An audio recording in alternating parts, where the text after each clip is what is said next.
લોકશાહીના પાવન પ્રસંગે આજે મતદાન કરી લોકશાહીને જીવંત રાખવા માટેનો પ્રયત્ન કર્યો છે। પોરબંદર લોકસભા બેઠક ઉપર અનેરો માહોલ આ વખતે છે।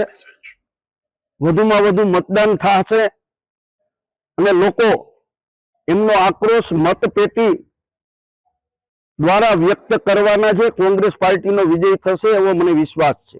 મારા મધરના 2 દિવસ પહેલા જ 100 વર્ષ પૂર્ણ થયેલ છે।